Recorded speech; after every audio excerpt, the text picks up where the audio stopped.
Енді ең ауыр кезең болды деп ойлаймын, иә, өткен жылы 10 ай дедіңіз ғой, 10 ай өтті деп, иә. Сол кезде сіздің еңсеңізді түсірмеуге не көмектесті? Қандай адамдар немесе қандай нәрселер сізге көмектесті еңсеңізді түсірмеуге? Иә, бізге бірінші психолог, теологтар көмектесті, қанша олар қызмет жасады біз үшін. Туысқандарымыз, папамыз, мамамыз, балдар, туысқандарымыз, бауырларымыз көмектесті. Олардың Алла разы болсын. Бізді тағы да көзімізді ашылуына себепші болды. Иә, андай негізі оңай нәрсе болған жоқ қой, екеуміздің басымыздан да өткен жоқ. Даже андай естіп қалдым да, адамдар сол қыз өзіне бірдеңе істеп қойыватқан жоқ па екен деп өлімімді күтті да, былайша айтқанда ше. Бірақ альхамдулиллах деймін, біріншіден сол Аллаға болған өте ауыр күнә ғой негізі өзіне суицид жасау.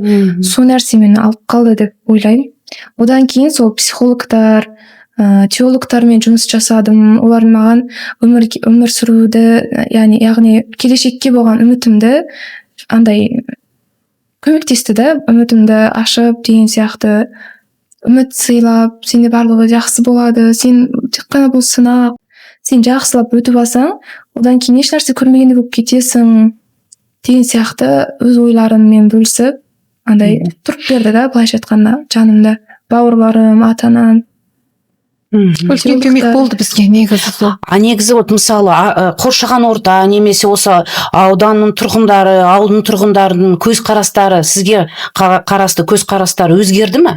Мысалы стигматизация болу немесе ол сотталды, ол террорист деген айыптар болды ма? Болды. Кездестіңіз бе? Сол кезде сіз қандай реакция бердіңіз? Қалай ол неден шықтыңыз? Иә, ондай көп болды. Туысқандар ішінде де болды, енді достар ішінде болды. Бас тартқандар болды? Бас тартқандар көп, өте көп. 100% болса адам қасыңда, достарыңда, 10% қалды деп ойлаймын мен. Сондай болды. Қоршаған адамдардың арасында. Қоршаған адамдар. Туысқандар ма олар немесе достарыңыз ба? Достар. Әріптестер. Достар ба, әріптестер, оның ішінде туысқандар да болады. Бәрібір экстремизм деген атты алу өте қиын екен. Өкінемін мен. Ондай болады деп ойламағанмын да. Но енді қалбың біраз қиналады екен, бірақ Аллахның ізнімен өзіміз тұрлап жатырмыз ғой. Жақсы таманға, жақсы көзқарасымен. Қазір сондай да. Иә, андай басыңа түскенде даже сенің көлеңкең де сені тәрк етеді дейді ғой. Сондай нәрседен өттік та негізі. Сол уақытта кімнің кім екенін адам біледі екен сондай кезде. Сол уақытта кім шырақ жақып келгені есіңде қалады екен. Қиындық кезінде. Кім қашып кеткені, кім саған көмектескені есіңде қалады екен де. Оларға тек қана дұғадамыз. Үлкен сабақ болды деп айтуға болады, иә? Өмірлік сабақ болды деп айтуға болады. Үлкен сабақ болды. Естен шықпайтын сабақ болды ғой бізге. Өміріміздің соңына дейін.